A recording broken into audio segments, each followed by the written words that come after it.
Okay, so hello everyone, and thank you for attending the very first Human Motion Analysis seminar series. My name is Abulfaz Mohibbi, and with the help of Professor Philip Dixon, we will co-host the event of today. Our presenter today is Professor Rachid Aissaoui from École, the technologie supérieure, the Department of Systems Engineering. He is a full professor at ETS. Is also a member of the Imaging and Orthopedic Research Lab at the Research Center of CHUM.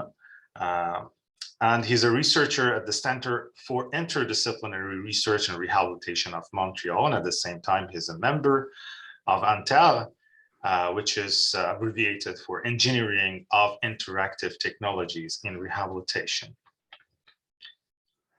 Before giving the floor to Professor Aissaoui for his presentation, I'm going to briefly present our sponsor and supporter, the Transmedtech Institute of Montreal. This institute is established in 2017 within the medical and technological ecosystem of Université de Montréal, meaning University of Montreal, the hospital centers, CHU Saint-Justine, CHUM, Jewish Hospital, also Polytechnique Montreal as the technological hub, and other affiliated institutes. It's a transdisciplinary and open collaboration initiative that aims to develop innovative medical technologies to meet the needs of the healthcare community and also to train the next generation of the medical technology experts.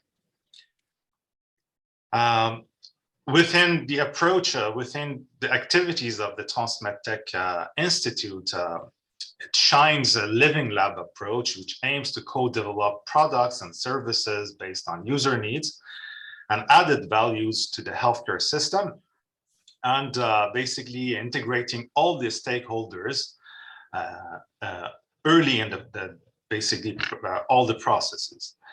The ultimate goal of this approach is to facilitate and optimize implementation of the new medical technologies within the healthcare system. So basically all the stakeholders that are important in all the stages of product development and commercialization are the patients themselves, the engineers, administrators, researchers, industrial partners, healthcare professionals, clinicians, doctors, and also the students who will participate in the development activities.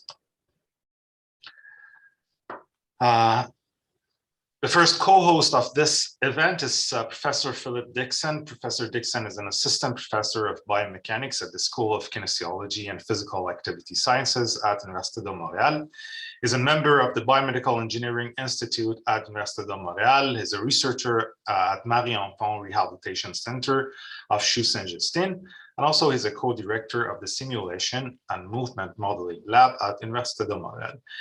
His research activities include real-world motion analysis approaches, developing biomechanics softwares, and also applied machine learning tools for human motion analysis and modeling. As for myself, I'm an assistant professor of mechanical and biomedical engineering at Polytechnique Montréal. I'm also a researcher at CHU Saint-Justine and the Technopole of Pediatric Rehabilitation.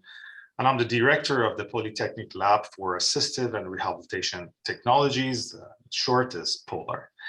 My research activities and my students' research activities include assistive and rehabilitation robotics, analysis for neuromuscular control and movement, and also applied artificial intelligence in control of human motion and also in control of different assistive and rehabilitation devices.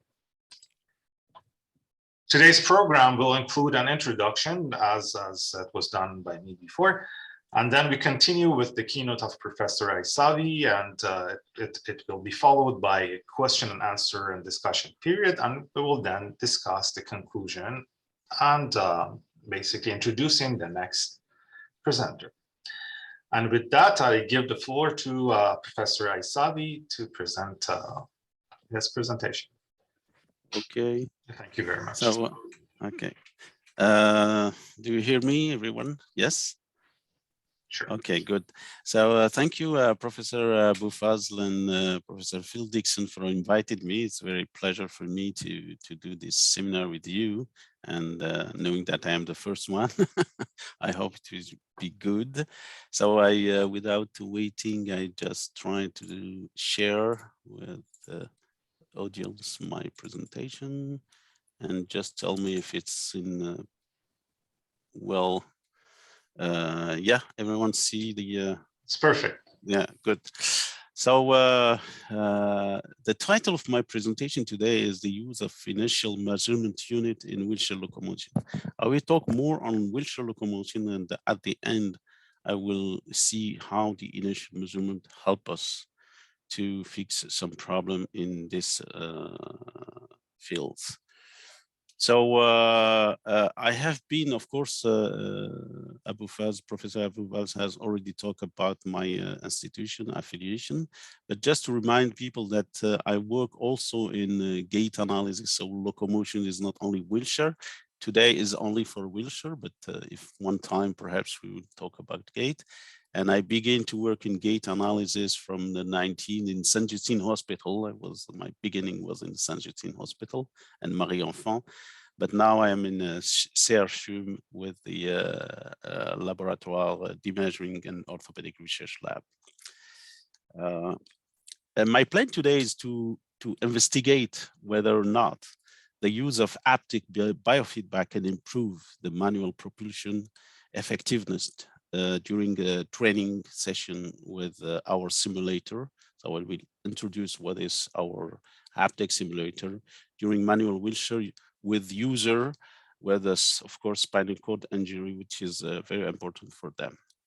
The idea here is to identify different type of wheelchair ergometer, explain how to measure the mechanical effective force during manual wheelchair propulsion, and describe the principle of our haptic biofeedback, and discuss some application and result also. I can present some results here. So first of all, for those who are not familiar with manual wheelchair, who are the user of manual wheelchair? To answer this question, there is a very important studies that have been made. Just I try to move a little bit this. Do you see my screen well? Because I have some bar here. Okay, so this study has been done in June 2000, so it's not a recent study, but it's important because at the moment, Stephen Kay and Laplante has a big project with the National Institute on Disability and Rehabilitation Research. I can also indicate just by the way that the NEDRR exists in the United States. However, here in Canada, when we create the Institute Canadien of Health Research, there is no institute for rehabilitation. We have different institutes of locomotion, of arthritis, of women, of diabetes, but there is no rehabilitation. And it was a debate, a big debate at the epoch. And unfortunately, we don't have an institute of rehabilitation engineering. Anyway, this study is important because it indicates.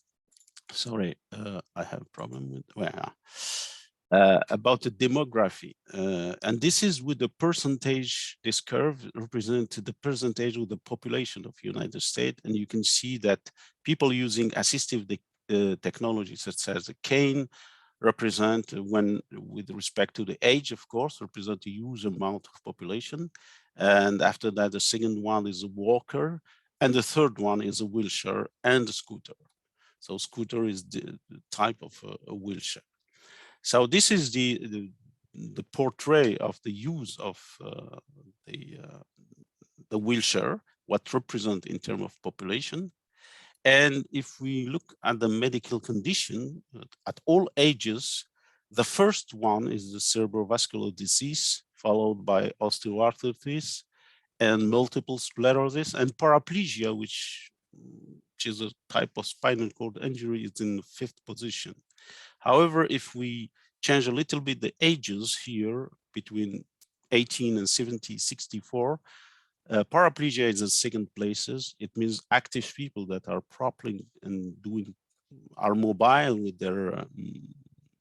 wheelchair are paraplegic, and after that there is quadriplegic, and there is other, of course, medical condition. It is important to see that, however, that paraplegia is important, and my work is related to the spinal cord, to people that are active.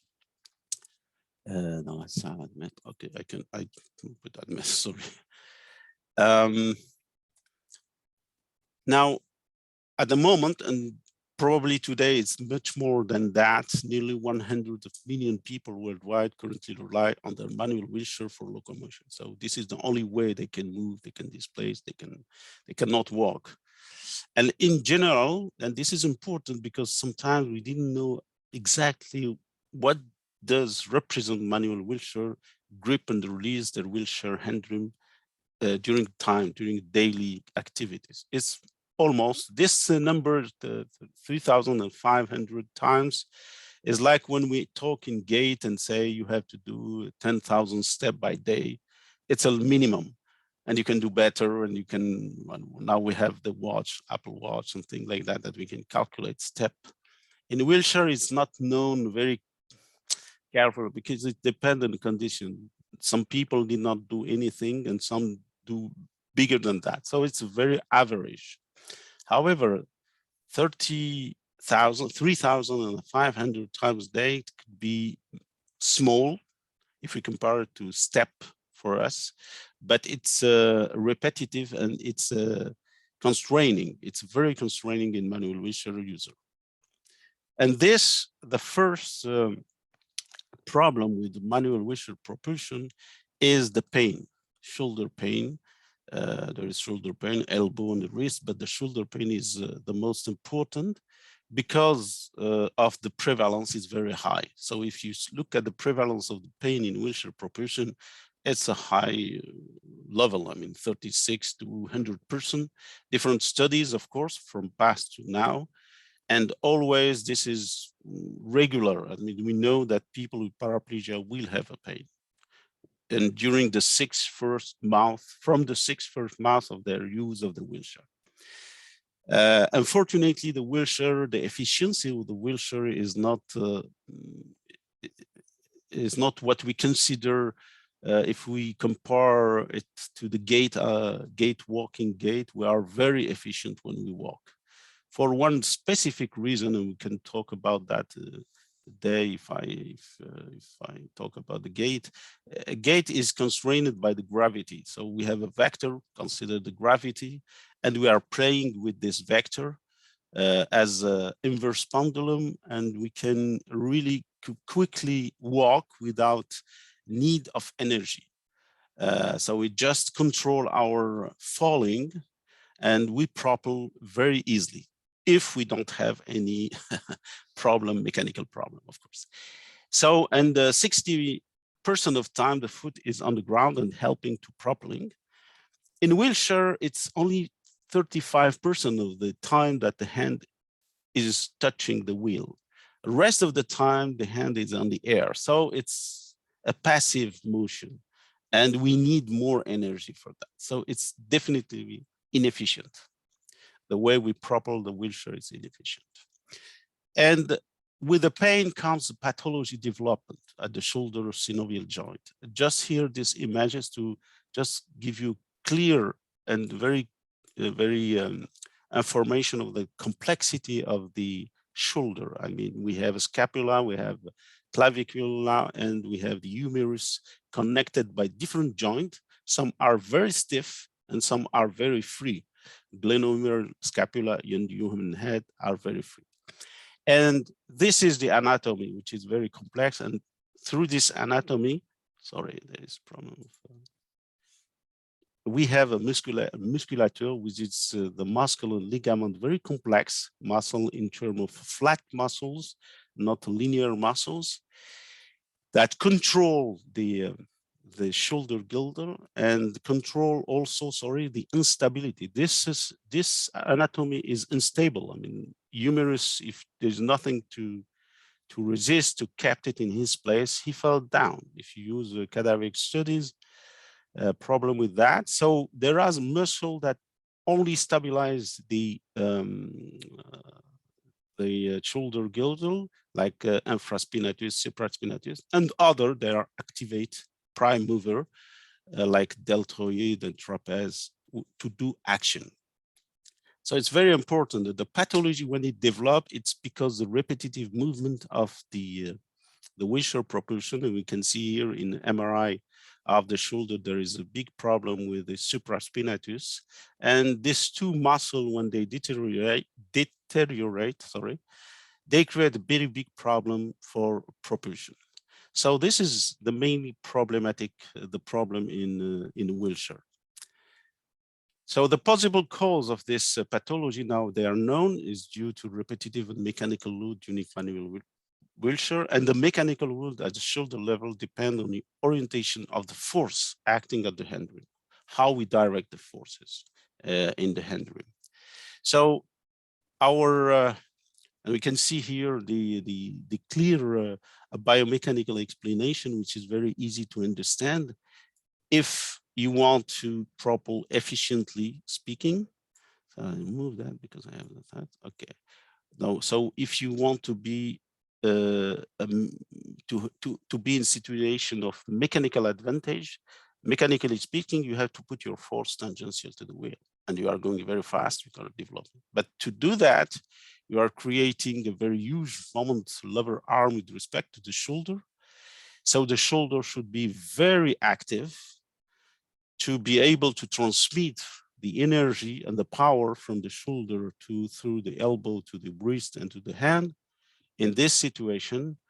Whereas in the other situation, which is, this is what people actually use their direction of force, which is only part of this force is tangential and mainly all the part is radial. So it's not mechanically advantageous. However, physiological advantage is because we reduce stress here.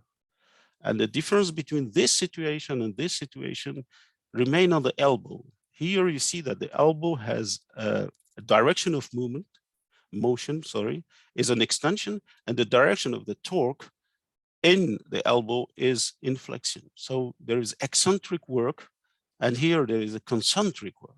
So the transmission for energy from shoulder to the elbow is going well here. Here it's necessitated to use stress at the elbow.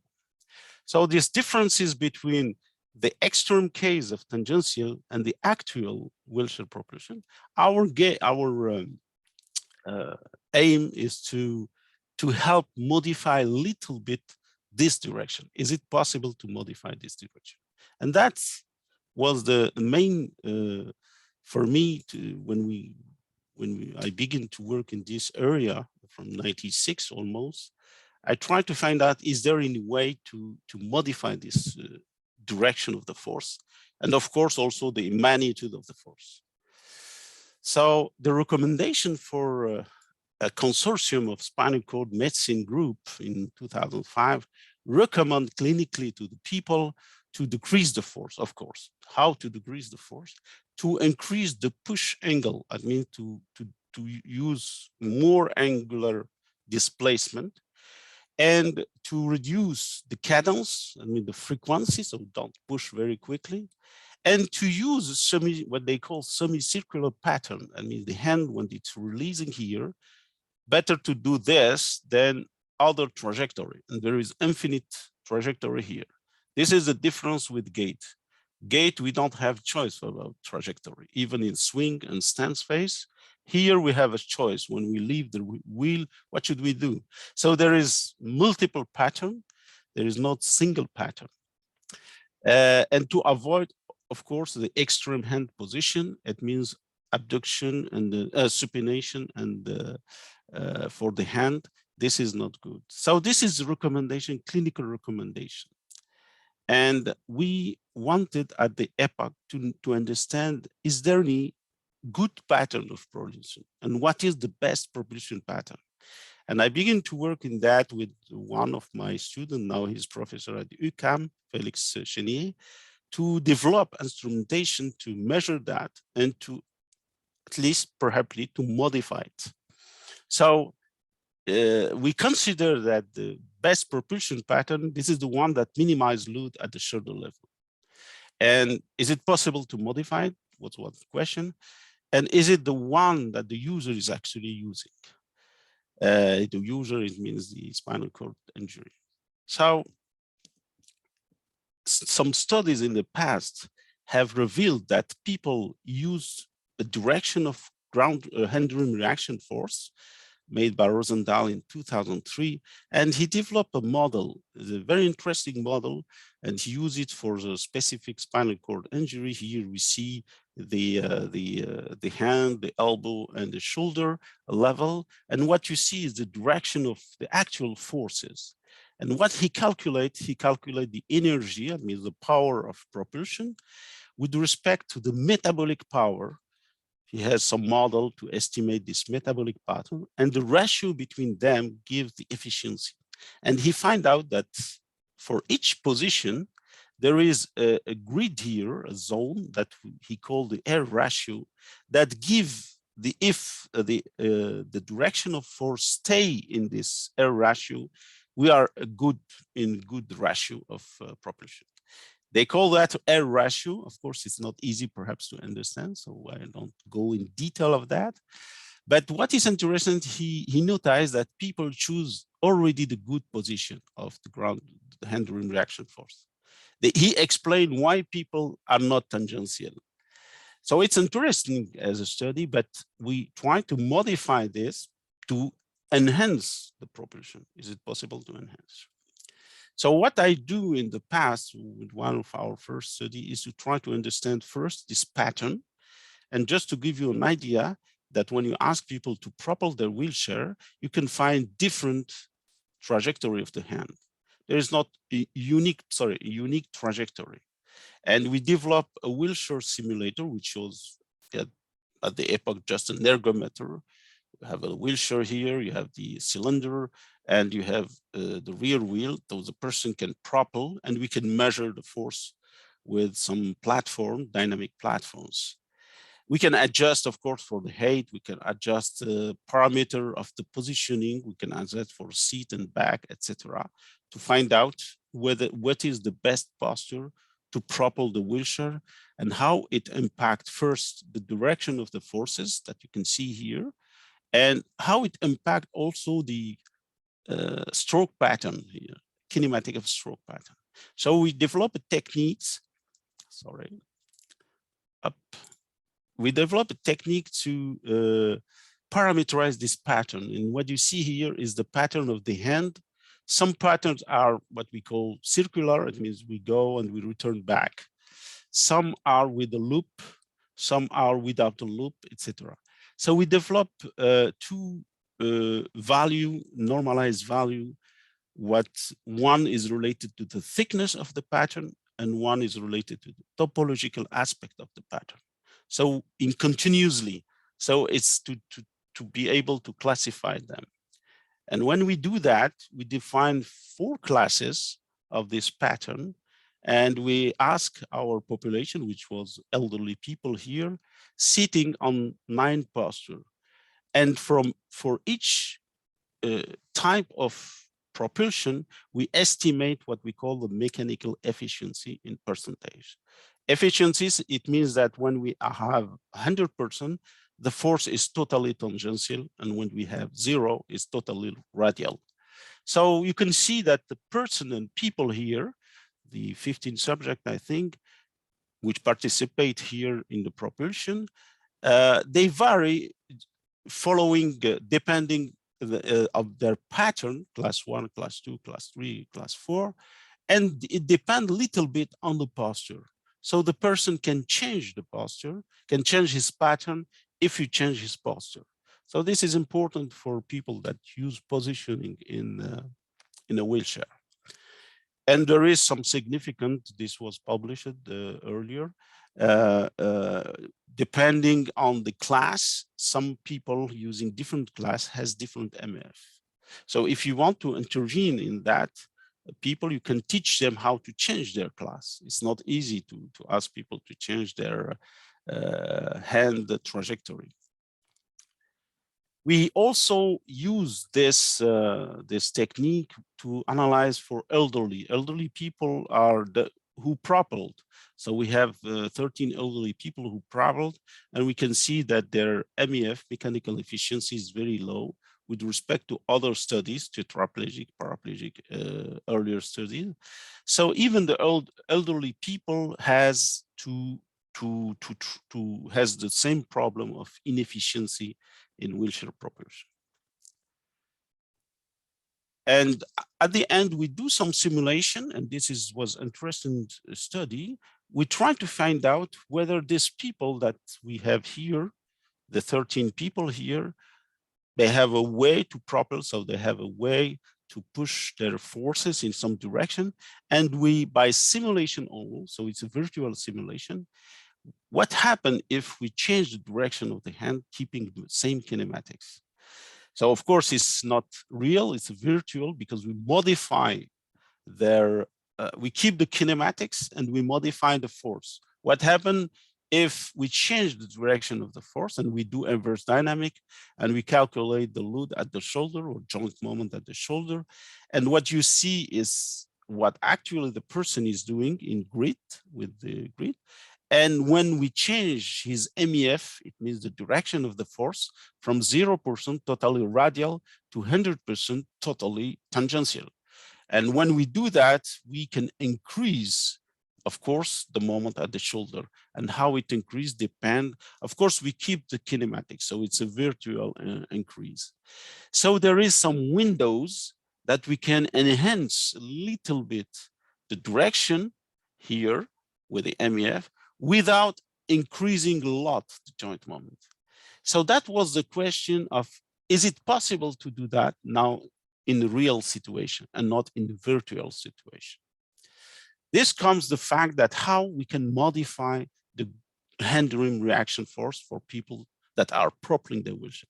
And we look at the epoch at what people were doing with the robotic, like MIT Manus, robotic arm, which there was used to teach hemiplegic person, to do some trajectories, kinematic trajectory, and the robot here act to help the person doing a very good circle, because the person itself, it was not able to do a good circle. So from exercise to exercise, after 6 months, user of hemiplegic or hemiparetic people can do a good circle with visual feedback. This was, and this circle is with some virtual stiffness here between the actual trajectory of the person and the desired trajectory, what we need. So this was the beginning of our thinking at the epoch, and we think, can we do that now in the wheelchair? Try to use this concept. Of course, in the hand, when you have a robot like that, the hand is not constrained. It can move in 2 directions. In the wheelchair, the hand is constrained. Only one direction is available for resisting. You are in the plane, and the hand is on the hand rim. Here, the hand is always in contact with the robot, so it follows the robot, or the robot tries to guide the hand.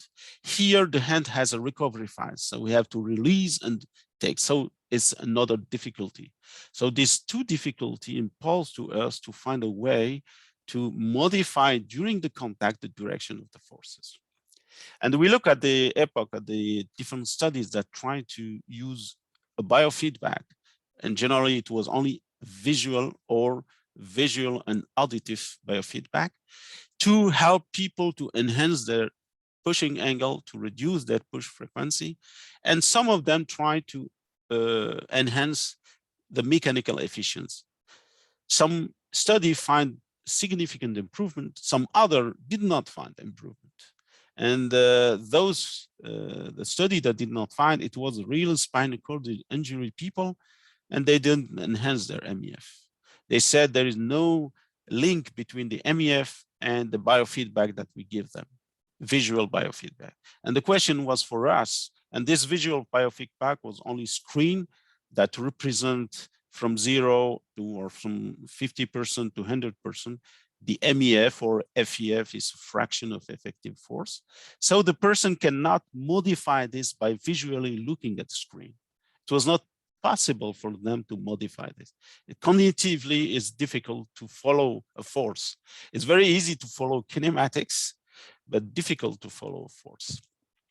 So we choose in development of our simulator to not give the person a visual feedback about the action of their force, but the haptic feedback, which is internally implemented by themselves, and this resistance will be known directly by their proprioceptive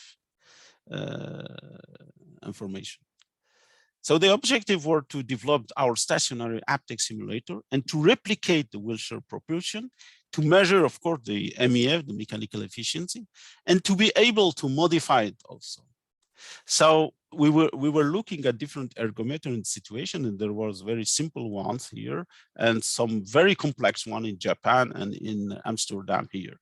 So old one. So it was not easy to find specific simulator. So we developed our simulator with Felix, and based on the mechanical task, it's very easy to understand during the first law of Newton that the displacement of wheelchair with the mass of the wheelchair, it depends with the moment that you apply in each wheel. And if you have the moment dividing by the X-ray, the ray of the wheel, you have the forces minus the resistance forces give you the acceleration and displacement. So it's a very linear model.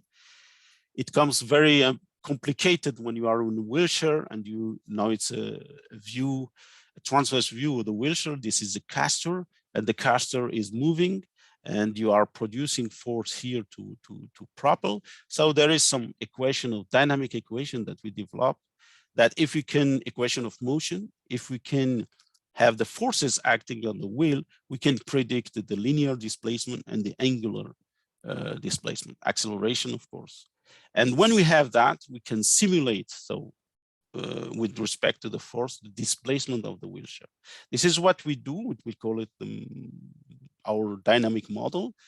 And we test this dynamic model in real wheelchair, sorry. So we can predict this angle of the wheelchair caster, knowing only the displacement of the real wheel. And we do that with in a real experiment, and we can conclude that the measured wheel angulation and the estimate caster wheel origin during the part where we observe the movement is very identical. So this was very important for us that we have an estimator of that. And we validate this dynamic model in real situation, and there was some error, of course, 60 to 80%. And from that, we create in ergometer this dynamic model. Person is applying moment at the hand rim, at the left and the right, and this hand rim, this moment is going to a dynamic model that can predict the displacement of the wheelchair. Even the person did not move. And to represent this displacement during the loop control, we control a motor here that we give him a current to be able to displace this wheel. So it's instantaneous. The person feels that he's propelling really the wheelchair because he's turning, he's pushing force, where exactly the wheel is not turning because he produced force, because the dynamic model indicates what direction of angular displacement is needed. This was we call the admittance control. That means we have the force and we predicted the displacement. But the person feeling to that is that he's propelling. So we can act here very easily with the current to reduce, increase the resistance, help him, etc. So this was the very important thing. Of course, it's a very simple loop, but it's complex when you use Simulink and real-time control here. And this is what we see. The motor here that you see is very precise motor that we have 2 entry and sortie. We can measure the angular displacement very, very, very accurately, and we can and quickly, and we can have a torque here, a very strong torque. So if we can completely stop the wheel, I mean, the person cannot propel. So we have a large extreme interval of control. That's why this motor costs very high prices, at least 60,000 16,000 for each motor. So it's a robotic, it's used in a parallel robotic to be very, very quick and very accurate. So the person is here pushing and the drum is turning, but the drum is turning because the motor is turning. It's direct drive here. So if we wanted to stop the drum, even if the person is running, we can do it. So this was very, very important. And that's what we integrate, new loop, is this is what the person is doing, and this is what we need him to do, we desire. So between the direction of the actual force and the desired force, there is angle. And this angle which will be proportional to the resistance here. And how we introduce that was not easy, because how are you going to do that, knowing that the angulation here is different? Really, the person can propel. So we measure the initial MUF direction, and we provide a new direction, and we try to see whether or not he will target this, he will reach to this. And this was a study made by Felix, of course, Professor Danny Gagnon at the Institute of Rehabilitation, and Martin Blouin and Mathieu was a student in Master Studies. And we do this task. We use manual wheelchair user, I mean, spinal cord injury that has a very, very experience in wheelchair propulsion. And we train them to see whether or not we are able to modify in the real time their target MEF. So without going in detail of protocol, of course we have the vehicle, so we have the kinematic here. People are propelling, so this is their actual MEF, and we wanted to enhance this MEF. And this is a 60%. Of course, nobody can go to 100%. This is a theory. So we try to enhance by 10%, but not from the beginning and the end. So in the beginning, the person is propelling itself, and we change a little bit, increasing the resistance from cycle to cycle without asking them. So they only feeling, there is no visual information. The only visual information is the velocity. You're going fast, you're going ahead. So it's a numbers. We want you to stay at 1 meter by seconds or something like that. So there is no information on a visual information. It's only proprioceptive. So this is what we do. We take the initial mechanical efficiency of the person, and we enhance it by 10% and create a Gaussian here function. So this is the targeted pattern, and we normalize it, etc. Why 10%? It was empirical. We could do it with 20%, etc. So we try to just to see a proof of concept. So 10% it was decided by us with clinician and things like that. So this now we are trying to change this 10% for other values. And this is a typical 3-person. One, he is like that. This is the actual, this is the target. And from cycle to cycle, he reached this target almost in less than 5 minutes of propelling in wheelchair. And some of them, some other subject, when we ask them to target it to their own, so it's a personalized target. It's not the same target because it depends on the 10% and the Gaussian feature here. So he increased a lot. Clearly, he demonstrated a good experience with increase. And of course, we have a person that propelling very efficiently. Look at what he's doing himself. These are spinal cord injury, and we create the same new pattern. And in this case, he completely lost. He's doing that. So we have, of course, we have 18 subjects. 12 has a good enhancement. 7 did change a little bit, and some are really strongly not good. When we act, when we put the haptic feedback, and we put haptic feedback with different resistive conditions. So we find out that people enhance a little bit. This was in our paper published by this study. And we can find here from the pre-training, 49% in the left and the right side. Q2 and Q3 is only the fact that we cut, because it's not easy to formulate a metric. So we divided the cycle by 3 phases, what we call quartile 2 and quartile 3. Here we were not interested to see, even though we have the data. And we see that the people enhance when we put biofeedback haptic, he can enhance. It's a group of population, enhance, enhance, enhance. And the post effects is very interesting. When we remove our feedback, the person return back to the original, completely to their original way to propel. So of course, it's 3-hour training. It's not sufficient. You remove the training, people return to their pattern. And we thought in the epoch that if we train them more and more and more, we can modify this structure. So we have a good data to look at for the future. And this is mainly the result of that for specifically different type of feedback, various moderate feedback, strong feedback. Strong, it means strong resistance. We oblige them to redirect their forces, and they redirect it because they learn that when they go to the direction desired, they have less resistance. And this is very interesting because they feel this resistance and they modify their pattern. Like if you push and someone push you like that, and you learn that, okay, at this moment, I have to do some resistance to go linearly. So this is exactly what happened to them. And there was no feedback here. The feedback was proprioceptive, and they feel resistance, and they orient their force to find like a corridor of non-resistance, and it works. However, there is no retention on that. We didn't consolidate that because we have to do other type of learning. So this is a result for us interesting. The second result is when they do that, did they modify their trajectory of the hand? So what you see here is real hand center of mass, and this is the wheel.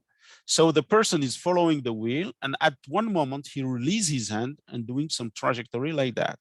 This is what we call some semicircular, it means trajectory by down.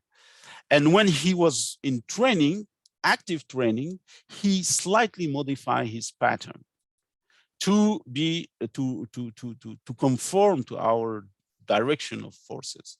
However, some other completely modify their pattern. So we find out people that did not modify the pattern and some modify. Like in these cases, subject 5 has this what we call a double loop, because you see one loop here and one loop here. This is typical propulsion. And when we put him on training, he changed completely his pattern. But the pattern was not semicircular by down, but a single loop here.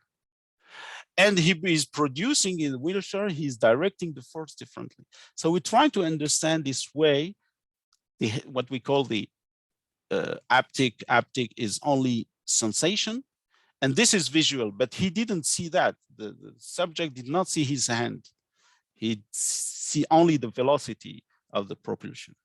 So with this type of classification, we can calculate these two variables, what we call the R1, which is a metric variable concerning the thickness of the pattern, and the topological one, R2.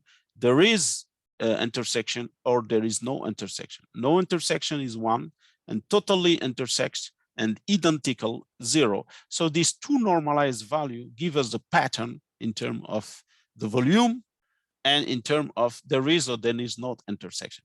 And it's a continuous pattern, of course. And most of this, our subject has in the beginning, initially, a pattern 060 for the R1. And when they train, they modify it. So at the average, we have a modification of the pattern. In R1, it's the thickness. And in R2, it means the topological aspect, sorry. So there is a modification of the pattern of the hand. So that's was a very good result for us. So we can modify the pattern. However, the feedback of that is not easy. The visual feedback is not easy.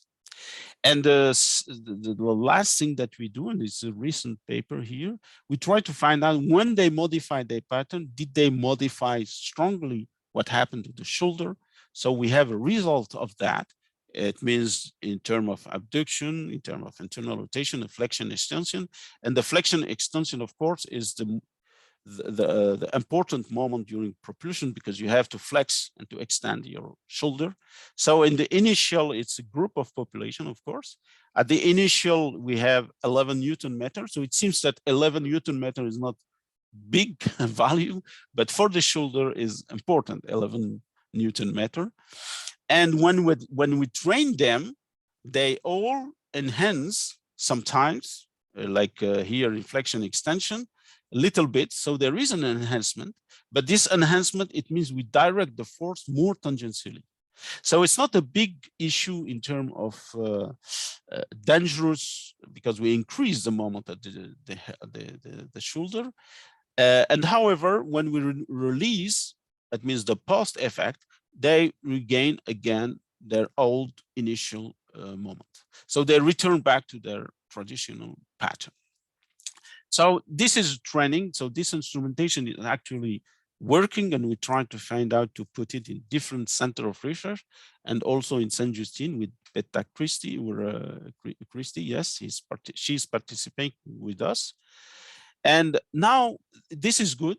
We are in a wheelchair, we are in ergometer, we measure force, we train them, they get the good pattern. So now they are going to outside. Outside, we don't have measurement.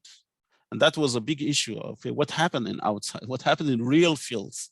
So that's why the EMU is going in.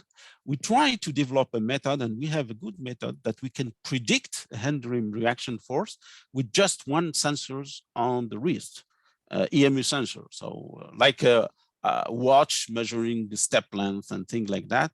We are measuring not the dynamic movement, but we are measuring the forces. And we have developed some a process, nonlinear predictor, which is based on transfer function. Those who are doing control engineering knows that a little bit. And we introduce in our system acceleration, linear acceleration of the wrist, angular acceleration, and only the module. So we don't need to calibrate angular calibration. We have to have some pattern. It is what we call a pattern, like a force pattern. So we have a generic force pattern, and we modify it by this nonlinear function, but this transfer function. So we are in the control, and there's another linear function, and we get our forces. To do that, we have to train this. So we train this with different subjects. So we do experiment with EMU, X-sense, actually we use X-sense, and we get very good results. Here, a typical result for one subject, that is the blue is measured, red is measured by the smart wheel, by a platform, and the blue is what we predict with our EMU sensor.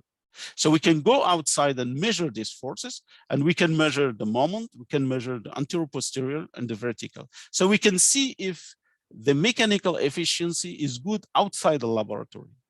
That was one of our techniques to see whether training has any effect in real life. So in real life, we can have EMU, inertial measurement unit, can help us to find forces, not only the movement, because the movement we can measure it with EMU, of course. But this was one of our good results. It's under publication, and we are very. Of course, we have some error. Of course, we cannot be at 0% error, but we were happy with this find because we continuously have the force. It's not only the peak force that we tracked, but all the continuous forces. So we apply it to gate, and we find also good results with the gate, because gate is very easy. The pattern is very stable. Here, the pattern is variable from cycle to cycle. So our general observation is manual wheelchair is able to adapt to the new pattern, of course. We are able to modify significantly the pattern with some biofeedback levels. So we try to find the BL3. 3 is the third sequence of biofeedback. And some participants kept their new pattern during post-training, but we didn't verify that because post-training is 2 minutes left and 3 minutes, and after that we stop. So to optimize the training in the future, we have to design so the pattern of the MEF, we can measure it This is the platform, it calls Smart Wheel. So now we have the EMU, so we can measure it. We don't need this platform always. Design the biofeedback level. This is, we don't know what the level we need to modify it. So we learn a lot from this study. What's the duration of training? Is it 1 session, 2 session, 3 session?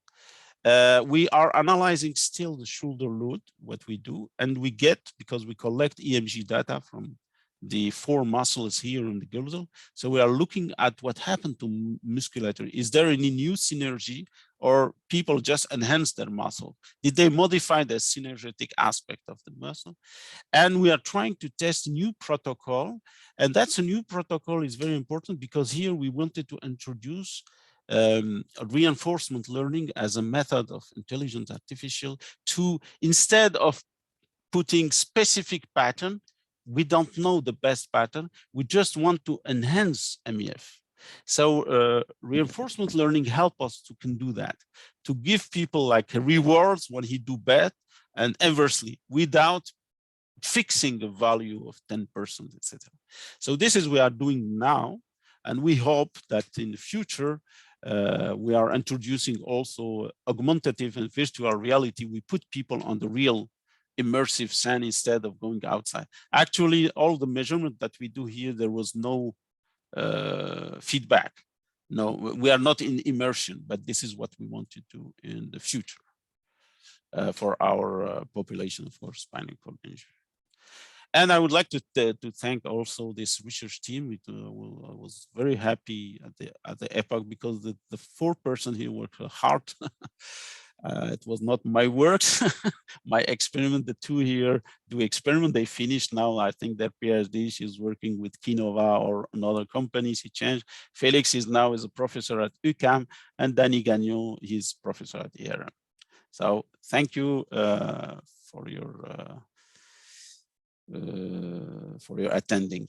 And if you have any question, of course, let's finish my presentation. Thank you very much, Professor Aissaoui. The presentation was really interesting, and I have lots of questions in mind, and I'm going to basically retain myself from asking too many things. It's very, very interesting to me, and the use of the technology, and also the approaches that you took in order to analyze the whole activity and basically the participation of patients and everything. So I think we start the questions and answer period maybe with our co-host, Professor Phil Dixon, and then we go to the other audiences. Yeah. Please.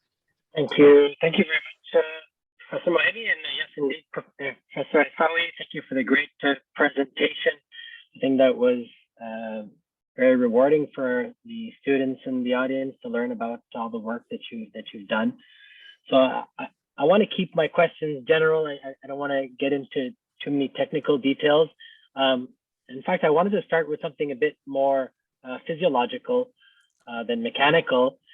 You mentioned having participants, some were good responders, some were bad responders to the training. And maybe you could speak to us a little bit more as to why you would have these different groups, and what was different about some participants that made them poor responders to the feedback training. Yeah, that's that's a good question, the most difficult question. Why some of them follow the pattern and some of them did not follow the pattern? The resistance is not work. Our subjects are variable. There is women, men's, stronger, not stronger. They are not sport activity. There is only one that has some sport activity. So generally there was sedentary, but active properly, which means from let's say 1 year experience to 40-year experience.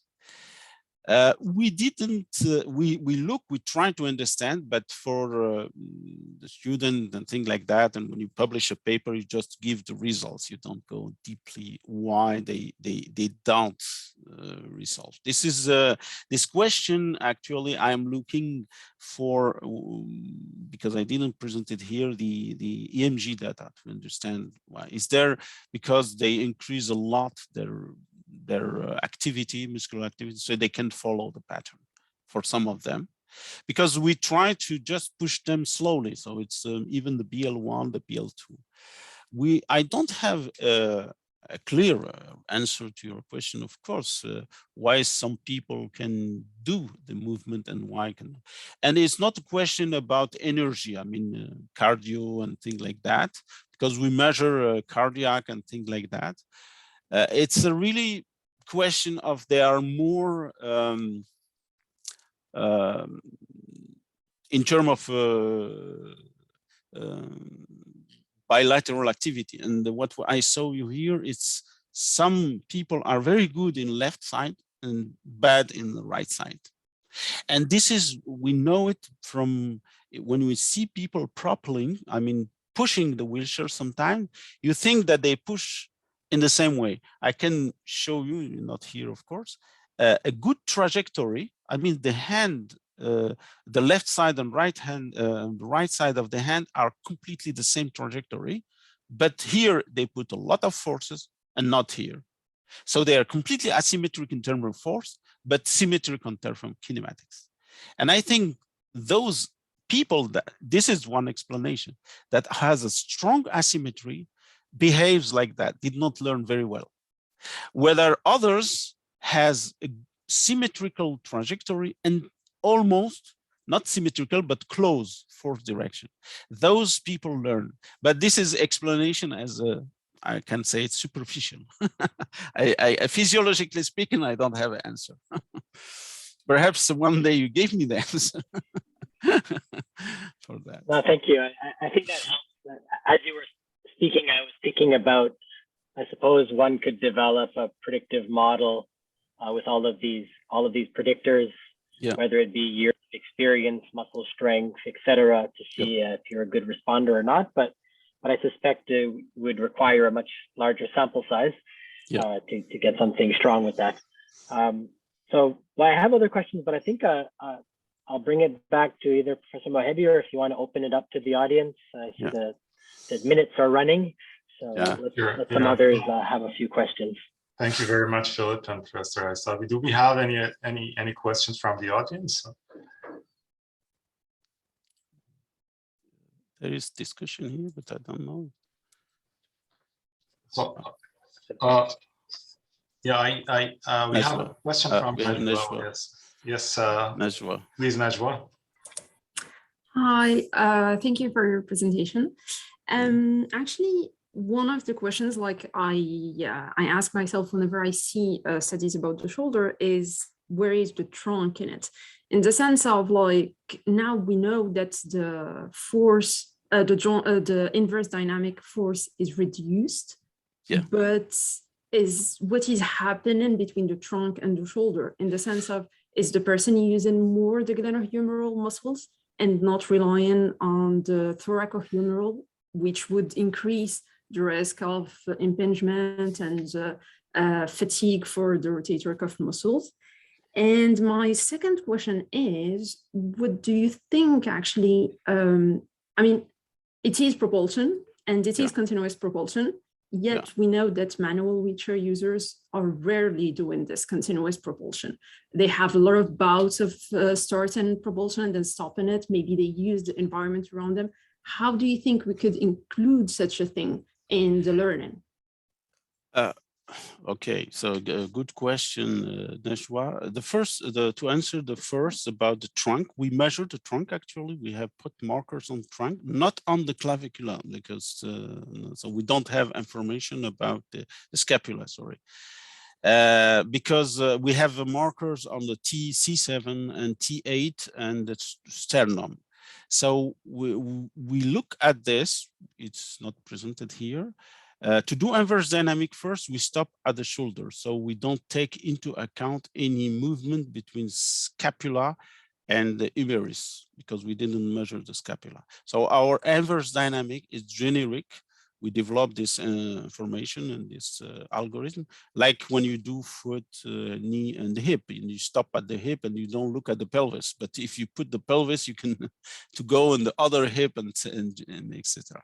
So actually, we're trying to use anybody musculoskeletal modeling to see what happened. But we have the kinematic of the trunk, sternum, and C7 and the head. And we didn't see, but this is only visual and not quantitative, difference when the person is propelling without the feedback, haptic feedback, and with haptic feedback. They don't change their trunk movement a lot. Those who are some trunk movement, they keep it. So this is my first answer to that. The second one was concerning the fact that we are not continuously propelling in the real life. We stop, we turn, etc. So what is interesting in this simulator is that we can replicate that. Because, for example, if the person propel only with his hand rim, his right side, sorry, the left side wheel is turning. So it's replicating what happened in situation. Even it doesn't touch the wheel is turning because our dynamic model predicts that the wheel should turn. So we have the curvature. We didn't analyze it. We didn't do haptic curvature in this study, of course, but we can do it. Of course, I don't have results about that, and I will be happy to do some projects related to simulating the enhancing MEF during other type of wheeling and not continuous linear wheeling. So I don't have the answer to the solution, but I can say that we can do it. Our instrumentation can do it. Thank you. Perfect. Thank you, Najwa and Professor Aissaoui. Is there any other question from the audience?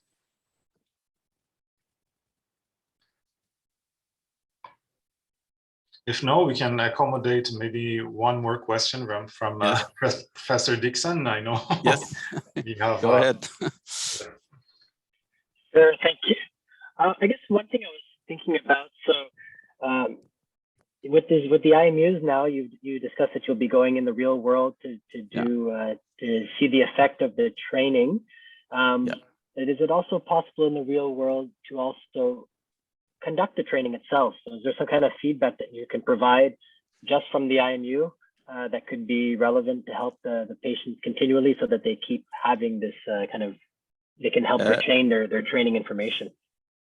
Yeah, I understand the question. Is there any threshold, something that alerting, don't do that, or stop doing that, or reduce your velocity? Or that's a good question, but in terms of it's possible, not it's possible. It's possible using EMU because we use EMU for many years now.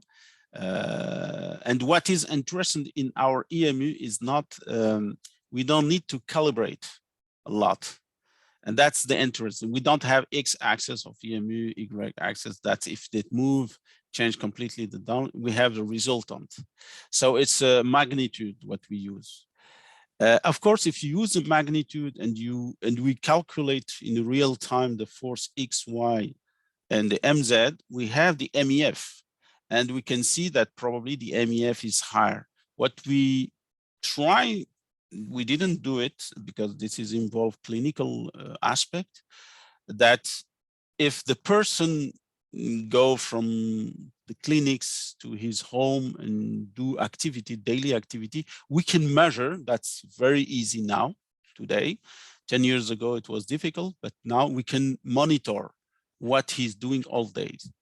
And in this monitoring, we can analyze if he's doing high level of work, low level of work, middle level, and follow him with respect to the pain and the pathology development. And this could be a very good issue. Like we do it with a Fitbit. Now we know that people, elderly people do not do anything in 1 week because we put Fitbit on them and we have a low frequency, low activity. However, in the real time, giving indication that we are doing not good, this is a challenging in the real situation. There is a lot. It is theoretically possible. If I put it in a real terrain, it's like, but if we find out some biomarker, some information that can say when you do that, this is really not good, dangerous. In 6 months, you will feel, you will, you will have some serious problem in your shoulder. And that's a more clinical aspect, of course. It should be done in prospective study. Great, thank you. Thank you so much. Thanks. So perfect, thank you very much. And I guess with that, we conclude today's presentation. I'm gonna just share my screen to briefly present the next presenter. The next. So I stopped my, sorry, stop yes, my, please. yeah, good. Thank you very much. So I hope it is visible. Not yet. Okay, perfect. So I hope it's visible. So basically our next event will be on Thursday, the 2nd of June 2022 at 12 p.m. Our keynote speaker, invite speaker, will be Professor Bui Hu. Is with the Industrials and Systems Engineering Department at the University of Florida. And his research interests are ergonomics, biomechanics, system safety, and human motion analysis as it pertains to the subject or our seminars. Thank you very much, everyone. And especially Professor Aissaoui for his very interesting presentation.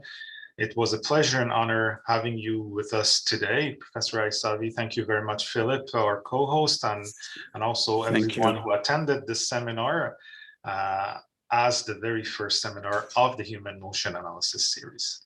Thank you very much, and I wish you a very pleasant day. Okay, thank you very much. Bye. Hi. Take care, everyone.